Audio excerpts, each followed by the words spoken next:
Assalamualaikum warahmatullahi wabarakatuh. Kembali lagi dalam teori basis data. Basis data kita sekarang berada di subbab basis data internet. Nama saya Rico Ramadan Riviawan dari Politeknik Elektronika Negeri Surabaya dengan dosen pembimbing Tengga Asmara Eskom OJA akan menerangkan teori tentang basis data internet.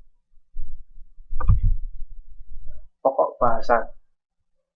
Yang pertama adalah World Wide Web, pendahuluan HTML, basis data dan web, arsitektur application server dan server-side Java, pendahuluan XML, XML DTDs, spesifikasi domain pada DTDs, melakukan query data XML atau XML-GL, model data semi terstruktur.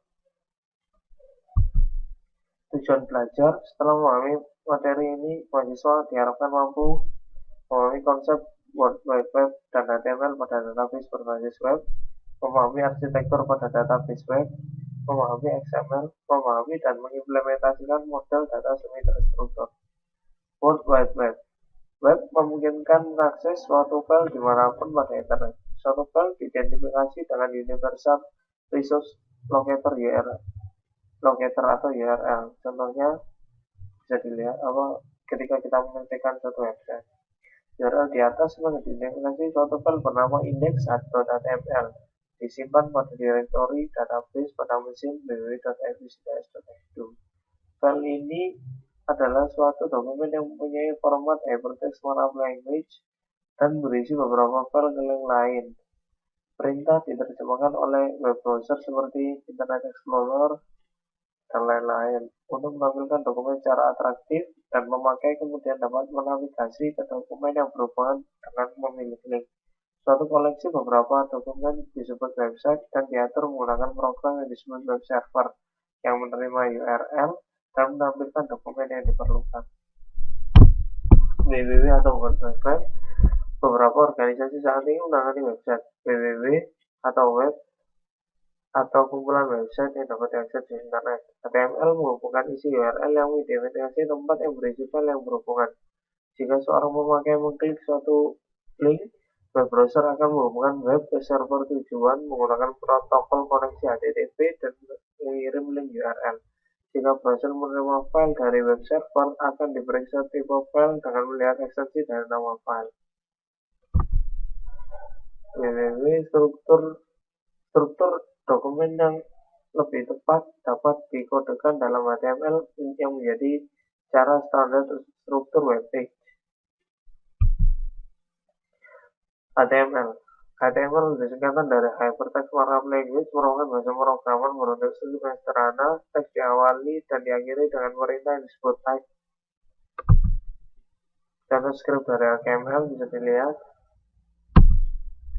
Basis data dan web. Halaman web berisi hasil dari query database. Untuk memainkan halaman web dilakukan hal sebagai berikut. Web server membuat proses baru dari program yang berinteraksi dengan basis data. Web server berkomunikasi dengan program melalui CGI (Common Gateway Interface). Program memainkan halaman hasil dengan isinya berasal dari basis data. Protokol lain selain CGI ada ISA API atau Microsoft Internet Server API atau NSAPI Netscape Server API. Arsitektur application server dan server-side Java. Pada CGI, setiap halaman merupakan hasil pembuatan sebuah proses baru sehingga sangat tidak efisien. Oleh karena itu dikembangkan arsitektur application server, yaitu suatu perangkat lunak antara web server dan aplikasi. Fungsi aplikasi server adalah mengendalikan track untuk informasi, tempat koneksi basis data, integrasi antara sumber data yang heterogen, manajemen transaksi melibatkan beberapa sumber data, manajemen session. Pemrosesan pada sisi server dapat menggunakan Java Applet, Java Bean, Java Server Page, dan Active Server Page. Pendahuluan XML. Executable HTML atau XML merupakan bahasa script versi lanjutan dari HTML. XML merupakan penggabungan antara SGML dan HTML di mana kekuatan SGML digabungkan dengan kesederhanaan HTML. XML menggunakan definisi markup language baru yang disebut Documented Declaration Elemen yang terdapat pada XML meliputi blok utama yang dibangun secara terstruktur dengan XML. Tag dimulai dari start dan di akhir harus secara tepat berulang. Elemen pada XML mempunyai atribut yang merupakan informasi tambahan mengenai elemen tersebut. Pada entity pada XML serupa dengan makro yang berupa teks biasa. Pada XML juga tersedia perintah untuk komentar dan elemen yang terpenting adalah dokumen teks. Ini merupakan contoh dari script XML. DTD Document Type Declaration adalah himpunan aturan yang mendefinisikan elemen, atribut, dan entity yang diperbolehkan pada dokumen. Dokumen pada XML mempunyai bentuk yang baik jika tidak mempunyai asosiasi DTD tetapi digunakan berulang dengan tepat. Dokumen XML valid jika mempunyai DTD dan dokumen mengikuti aturan dalam DTD. Contoh DTD dalam XML. Spesifikasi domain pada DTD. Untuk menangani sumber-sumber data yang berlainan dikembangkan standarisasi DTD untuk memungkinkan domain dapat menukar data di antara sumber-sumber yang heterogen. Contohnya adalah domain pada DTD untuk mengkodekan material matematika pada web dengan menggunakan mathematical markup language. Perbedaan HTML dan ML dapat dilihat pada bersama di bawah ini. Dalam HTML, skripnya seperti tersebut, tapi kalau dalam HTML, melakukan query data XML atau XML-GL. Tujuannya melakukan query data XML adalah melakukan manipulasi dokumen XML dengan menggunakan bahasa deklaratif. Tingkat query data XML belum dilakukan standarisasi. Contoh query dengan XML-GL.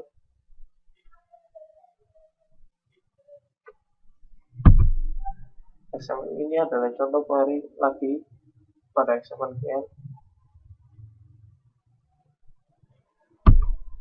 Model data semi terstruktur.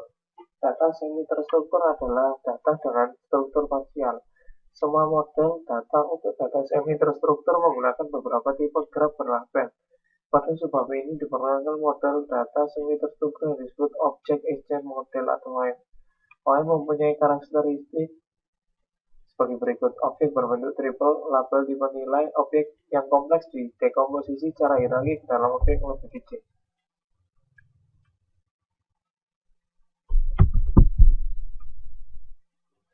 Model data semi terstruktur bisa dilihat pada gambar. Ringkasan. Pada file World Web diidentifikasi melalui Universal Resource Locator atau URL. Web browser membawa URL ke tempat yang berisi file yang bertanya pada web server pada tempat tersebut untuk file yang dimaksud. Jika kemudian menampilkan file yang tepat, membawa ke tipe file dan instruksi terformat. Browser memanggil program aplikasi untuk menangani tipe file tersebut, misalnya memanggil MS Word untuk menangani dokumen Word. HTML adalah markup language yang sederhana yang digunakan menggambarkan dokumen. Program Java, audio, dan video dapat disediakan dalam dokumen HTML. Data yang diakses melalui web disimpan dalam DBMS.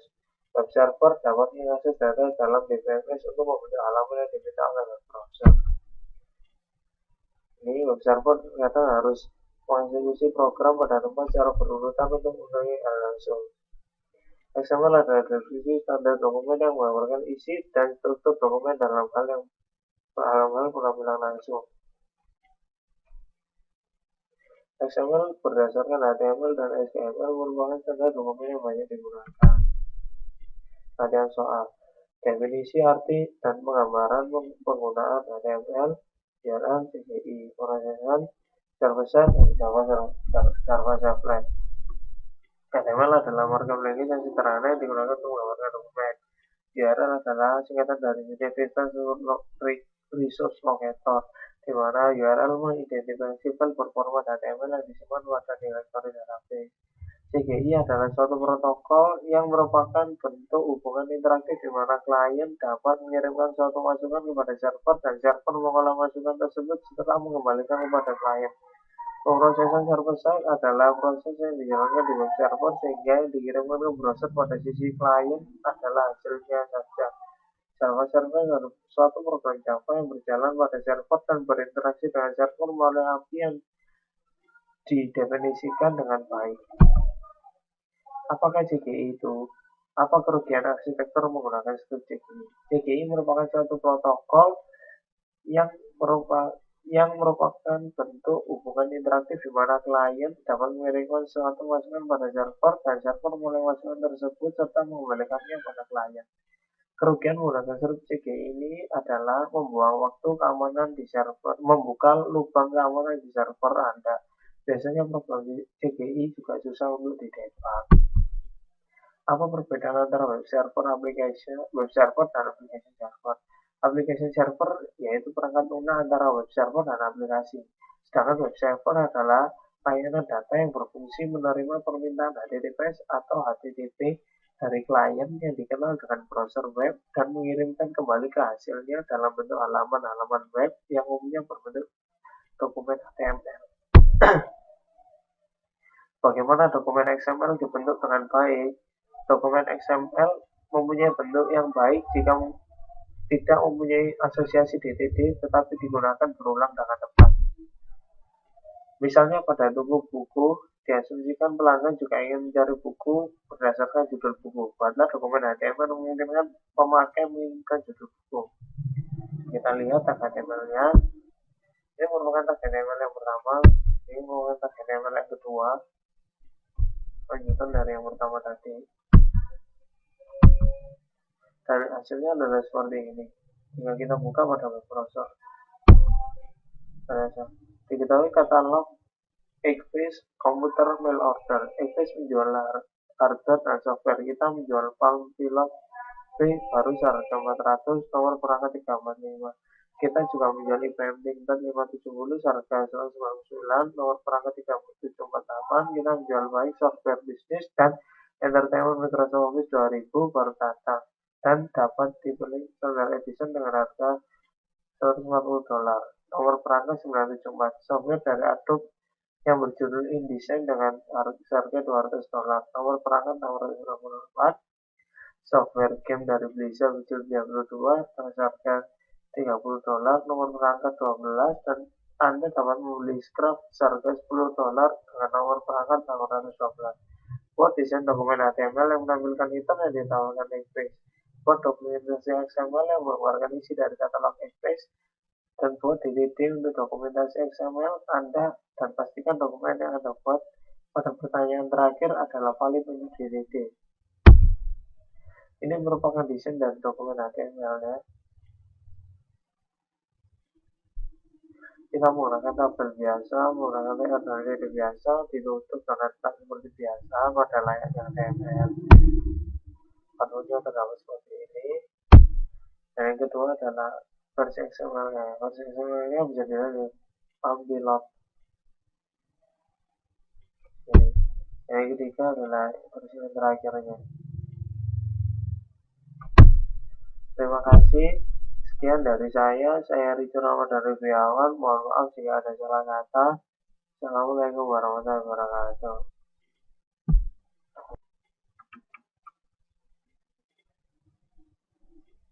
Assalamualaikum warahmatullahi wabarakatuh. Nama saya Rico Ramadan dari Politeknik Elektronika Negeri Surabaya akan memberikan video tentang teori basis data terdistribusi. Video ini dibimbing oleh dosen pembimbing saya, Rengga Asmara, Sarjana Komputer OCA. Basis data terdistribusi.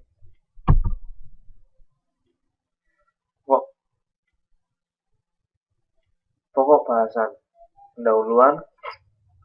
Tipe basis data terdistribusi, arsitektur basis data terdistribusi, penyimpanan pada sistem terdistribusi, manajemen katalog terdistribusi, query terdistribusi, joins pada DBMS terdistribusi, optimasi query pada DBMS terdistribusi, lalu mengubah data terdistribusi, dan logging pada sistem terdistribusi, distributed recovery.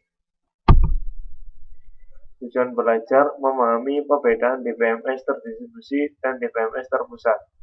memahami arsitektur basis data terdistribusi, memahami penyimpanan data, katalog data, dan sistem terdistribusi, memahami query, join, dan optimasi query pada DBMS terdistribusi, memahami bagaimana mengubah data, melakukan logging data pada DBMS terdistribusi, memahami bagaimana menangani kegagalan pada sistem terdistribusi. Pendahuluan. Pada basis data terdistribusi, data disimpan pada beberapa tempat. Setiap tempat diatur dengan suatu DBMS yang berjalan secara independen. Properti pada basis data terdistribusi. 1. Ada independen data terdistribusi. Pemakai tidak perlu mengetahui letak suatu data. Yang kedua adalah transaksi terdistribusi atomik. Pemakai dapat menuliskan transaksi yang mengakses dan mengubah data pada beberapa tempat. Tipe basis data terdistribusi. Terdapat dua tipe basis data terdistribusi, yaitu 1. Homogen. Suatu sistem di mana setiap tempat menjalankan tipe DBMS yang sama. 2. Heterogen. Suatu sistem di mana setiap tempat yang berbeda menjalankan DBMS yang berbeda. Contohnya, relational DBMS atau non-relational DBMS. Dapat dilihat gambar tersebut. DBMS yang pertama, DBMS yang kedua, dan DBMS yang ketiga. Perbedaannya, DBMS yang pertama merupakan sistem yang homogen. DBMS yang kedua merupakan heterogen, dan DBMS yang ketiga langsung berhubungan dengan gateway. Arsitektur basis data terdistribusi.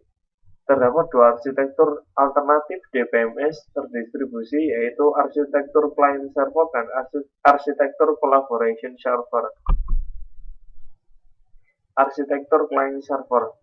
Sistem client server mempunyai satu atau lebih proses client dan proses server, dan juga sebuah proses client dapat mengirim query pada sembarang proses server. Client bertanggung jawab pada interface user, sedangkan server mengatur data dan mengeksekusi transaksi. Dilihat pada gambar. Arsitektur client server. Alasan arsitektur ini menjadi populer adalah implementasi yang relatif sederhana karena pembagian fungsi yang baik dan server yang terrealisasi. Yang kedua, server yang mahal sehingga utilitasnya tidak terpengaruh pada interaksi pemakai. Dan yang ketiga, klien dapat menjalankan interface berbasis grafis sehingga lebih mudah dibandingkan dengan interface server yang tidak user-friendly. Arsitektur client server. Pada saat menulis aplikasi client server, perlu diingat batasan antara klien dan server untuk menjaga komunikasi antara keduanya yang berorientasi himpunan. Yang kedua, khususnya membuka kursor dan mengambil tuple pada satu waktu membangkitkan beberapa pesan dan dapat diabaikan. Arsitektur collaboration server. Collaboration server digunakan untuk mengurangi perbedaan yang digunakan oleh alternatif arsitektur client server.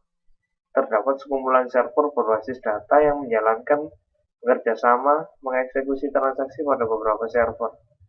Jika server menerima query yang membutuhkan akses ke data pada server lain, sistem akan membangkitkan subquery yang dieksekusi server lain dan mengambil hasilnya bersama untuk menggabungkan menjadi query asal. Bisa dilihat ada satu server pada gambar, ada satu server induk yang langsung melakukan query terhadap dua server lainnya yang dibagi dari server induk. Penyimpanan data pada sistem terdistribusi. Relasi disimpan pada beberapa tempat. Pengaksesan relasi disimpan pada remote site mengakibatkan biaya melewatkan pesan. Untuk menguranginya, sebuah relasi dipartisipasi atau difragmentasi ke beberapa tempat di mana fragmen tersebut sering diakses. Fragmentasi terdiri dari relasi yang dibagi ke relasi atau fragmen yang lebih kecil dan mengirim fragmen tersebut ke beberapa tempat. Terdapat dua macam fragmentasi, yaitu fragmentasi horizontal. Setiap fragmen terdiri dari sebuah subset baris dan relasi asal. Fragmen vertikal, setiap fragmen terdiri dari sebuah subset kolom dari relasi asal. Bisa dilihat pada gambar. Replika. Replika merupakan proses menyimpan beberapa kopi dari sebuah relasi atau fragmen relasi. Keseluruhan relasi dapat direplikasi pada satu tempat atau lebih. Berikut ilustrasi dari replikasi. Replika. Motivasi untuk replika adalah meningkatkan ketersediaan data. Jika sebuah tempat yang berisi replika melambat, kita dapat menemukan data yang sama pada tempat lain. Yang kedua, jika kopi lokal dari relasi yang di-remote tersedia, maka tidak terpengaruh saluran komunikasi yang gagal. Yang ketiga, evaluasi query yang lebih cepat karena dapat menggunakan kopi lokal dari relasi yang termasuk remote site. Manajemen katalog terdistribusi. Menyimpan data terdistribusi pada beberapa tempat dapat menjadi sangat kompleks dengan nama yang berbeda. Menyimpan data bagaimana relasi difragmentasi dan replikasi, bagaimana fragment relasi didistribusikan ke beberapa tempat dan disimpan. Query terdistribusi, fragmentasi horizontal. Tuple dengan rating kurang dari 5 pada Shanghai dan lebih dari sama dengan 5 pada Tokyo, maka harus dihitung sum atau total dan count pada tempat kedua tempat. Fragmentasi vertikal, SID dan rating pada Shanghai, SNAME dan E pada Tokyo. Replikasi silo dikopikan pada kedua tempat. Join pada DBMS terdistribusi. Contohnya, London menyimpan 500 halaman silo dan Paris mempunyai 1000 halaman result. Semi-join. Teknik ini ditujukan untuk mengurangi jumlah tuple result yang dikirim dengan mengurangi biaya komputasi dan proyeksi pengiriman untuk biaya pengiriman relasi result penuh. Idenya terdiri dari langkah sebagai berikut. Di London, proyeksikan silo ke kolom join dan kirimkan ke Paris. Di Paris, lakukan join pada proyeksi silo dengan result. Hasil join reduksi dari result dengan silo, kirimkan reduksi result ke London. Pada London, join seller dan result yang sudah direduksi.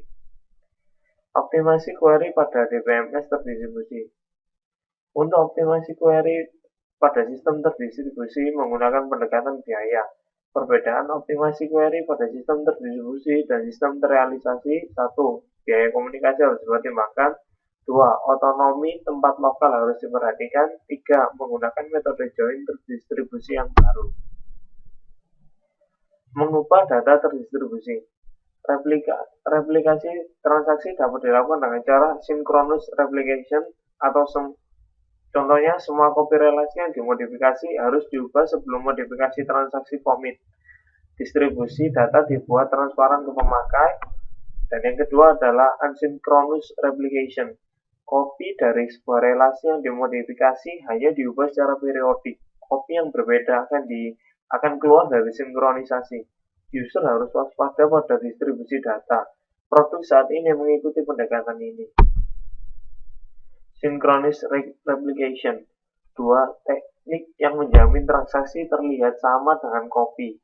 1. Voting.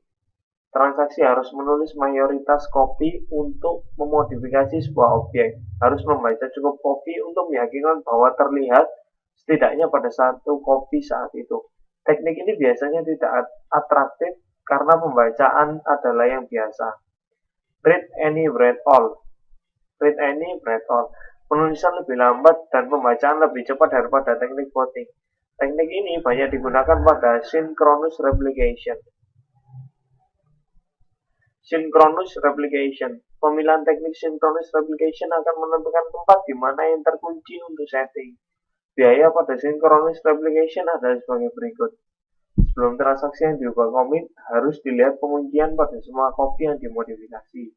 Kirimkan perintah log ke remote site, dan sementara menunggu respon pegang kunci yang lain. Jika tempat atau saluran gagal, transaksi tidak dapat commit sampai transaksi kembali. Meskipun tidak terjadi kegagalan, commit harus mengikuti commit protokol dengan beberapa pesan yang mahal. Karena itu, alternatif teknik asynchronous replication banyak digunakan. Asynchronous replication mengizinkan memodifikasi transaksi commit sebelum semua copy diubah. Pemakai harus waspada copy yang dikeluarkan dari sinkronisasi untuk suatu periode yang pendek. Teknik asynchronous replication menggunakan dua pendekatan, yaitu primary site dan peer-to-peer replication. Perbedaannya terletak pada beberapa banyak copy yang dapat diubah atau copy master. Peer-to-peer replication, lebih dari satu copy dari suatu objek dapat menjadi sebuah master. Perubahan ke copy master harus dipropaganda ke copy lain dengan cara yang berlainan. Jika dua copy master diubah menjadi suatu konflik, konflik harus dipecahkan. Teknik ini bagus digunakan jika konflik tidak terjadi. Misalnya, setiap tempat master memiliki fragment di join dan yang memiliki hak pengubahan dimiliki oleh satu master pada satu waktu.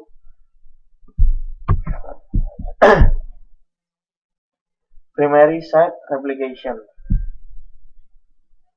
Tepat satu copy dari suatu relasi digunakan sebagai primary copy atau master copy. Replika pada tempat lain tidak langsung diubah. Primary copy dipublishkan. Tempat lain menjalankan fragment ke relasi ini. Terdapat beberapa copy sekunder. Isu utama adalah bagaimana pengubahan primary copy dapat dipropaganda ke copy sekunder. Hal ini dapat dilakukan dalam dua langkah. Langkah pertama, ambil pengubahan yang dibuat dengan transaksi commit. Langkah kedua, aplikasikan perubahan tersebut. Implementasi primary set pada asynchronous replication. Isu utama dalam mengimplementasikan primary set replication adalah menentukan berapa banyak perubahan ke primary copy dipropaganda ke copy sekunder. Perubahan biasanya dipropaganda dalam dua langkah, yaitu capture dan apply. Perubahan dibuat dengan transaksi commit ke primary copy dengan yang diidentifikasi selama langkah capture dan dipropaganda ke copy sekunder selama langkah apply. Mengimplementasikan langkah capture. Langkah capture diimplementasikan dengan satu dari dua pendekatan, yaitu log-based capture dan procedural capture. Long-based capture, log, menyimpan recovery, digunakan untuk membagikan change data table. Jika hal ini dikerjakan ketika log terakhir ditulis ke disk, harus menghapus perubahan ke subsequent yang dihentikan transaksi. Procedural capture, suatu prosedur yang otomatis dibangkitkan atau trigger mengerjakan capture. Implementasi capture dengan log-based capture lebih baik karena lebih murah dan lebih cepat, tetapi harus memahami detail dari properti log. Mengimplementasikan langkah apply. Proses apply pada tempat sekunder secara periodik mengakibatkan perubahan ke tabel CDT dari primary set dan mengubah copy. Periode didefinisikan oleh timer atau pemakai aplikasi. Replika dapat dipandang lebih dari relasi yang dimodifikasi. Jika hal ini terjadi, replika terdiri dari pengubahan pandangan material yang naik sebagai perubahan relasi. Long-based capture ditambah apply yang terus-menerus akan meminimalkan delay pada propaganda perubahan. Procedural capture ditambah application driven apply merupakan cara yang fleksibel untuk perubahan proses. Locking pada sistem terdistribusi. Untuk menangani penguncian objek pada beberapa tempat yang digunakan, cara sentralisasi satu tempat melakukan semua penguncian dan membuka kunci untuk semua objek. Atau primary copy, semua penguncian untuk suatu objek dikerjakan pada tempat primary copy dari objek tersebut. Untuk pembacaan membutuhkan akses ke tempat terkunci sebaik tempat di mana objek disimpan. Terdistribusi penuh, penguncian untuk suatu copy dilakukan pada tempat di mana copy disimpan. Hal ini mengunci semua tempat pada saat menulis objek. Distribusi deadlock detection. Setiap tempat menangani local wait for grab. Deadlock berubah terjadi jika local grab tidak membentuk siklus seperti pada gambar. Untuk mendeteksi deadlock digunakan 3 solusi, yaitu sentralisasi, hierarki, dan timeout. Distributed recovery. Proses pemilihan pada DBMS terdistribusi lebih kompleks daripada DBMS terrealisasi karena sebagai berikut. Terjadi kegagalan yang baru, misalnya saluran komunikasi dan remote site. Jika subtransaksi dari suatu transaksi mengeksekusi tempat yang berbeda, semua atau tidak ada yang harus commit. Hal ini memerlukan commit protokol untuk menangani hal tersebut. Suatu log ditangani pada setiap tempat, sebagaimana pada DBMS terrealisasi, dan aksi commit protokol ditambahkan pada log. Two-phase commit. Bisa dibaca di sini tempat di mana transaksi tersebut diatur koordinator, sedangkan tempat lain transaksi mengeksekusi disebut subordinat. Jika sebuah transaksi ingin commit, maka harus dikirim pesan ke prepare. Jika subordinate memaksa menulis, rekaman harus log ke board atau prepare dan mengirim suatu pesan no or yes ke koordinator. Jika koordinator mengirim pesan yes, maka koordinator memaksa menulis suatu rekaman log commit dan mengirim pesan commit ke semua koordinat. Sebaliknya, memaksa menulis rekaman log abort dan mengirim pesan abort. Subordinat memaksa menulis rekaman log abort atau commit berdasarkan pesan yang didapat, kemudian mengirim pesan X ke koordinator. Koordinator menulis rekaman log N setelah mendapatkan semua pesan X. Restart setelah suatu kegagalan pada suatu tempat.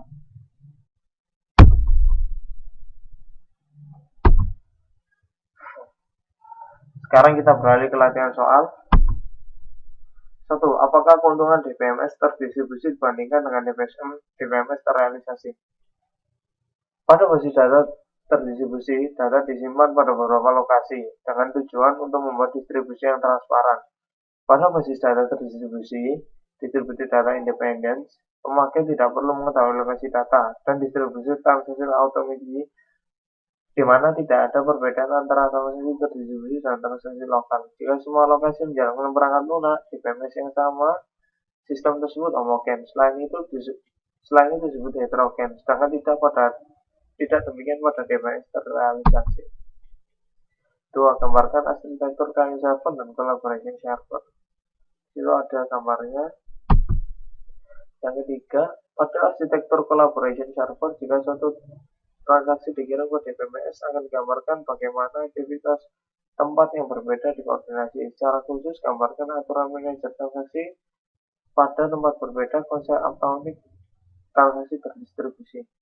Seperti lihat pada gambar, ada satu server lokal, ada satu server induk yang dibagi menjadi beberapa server-server.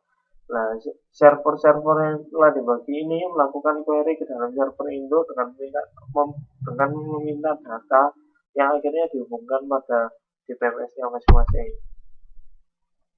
Definisikan fragmentasi dan replikasi dalam hal di mana data disimpan.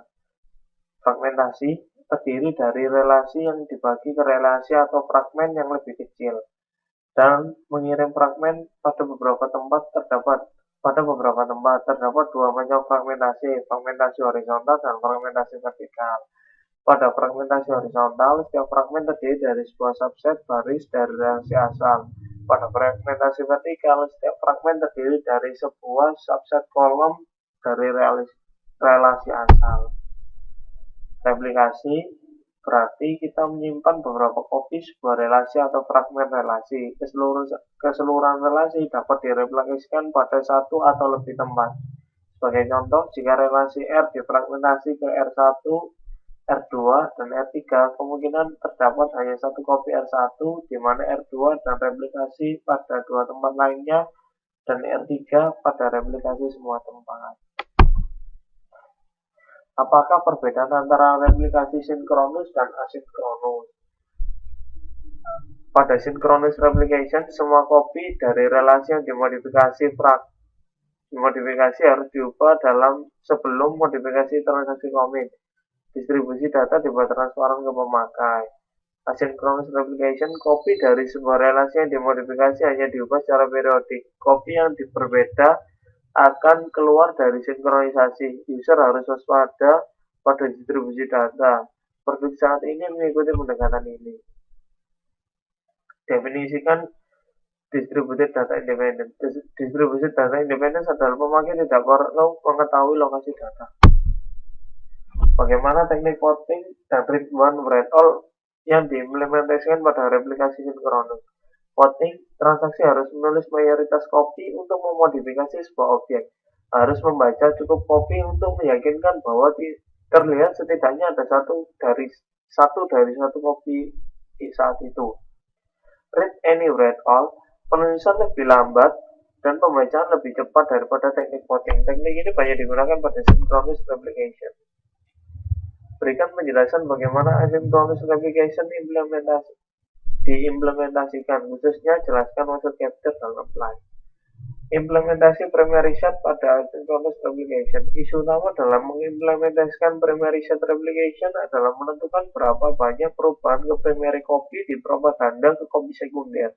Perubahan biasanya dipropaganda dalam dua langkah, yaitu capture dan apply. Perubahan dibuat dengan transaksi commit ke primary copy yang diidentifikasi selama langkah capture dan dipropaganda ke copy sekunder selama langkah apply.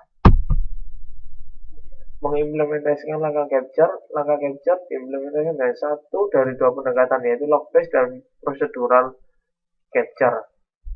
Proses apply pada tempat sekunder secara periodik mengakibatkan perubahan ke tabel CDT dari primary-set dan mengubah copy. Periode didefinisikan oleh timer atau pemakai atau aplikasi. Replika dapat dipandang lebih dari relasi yang dimodifikasi.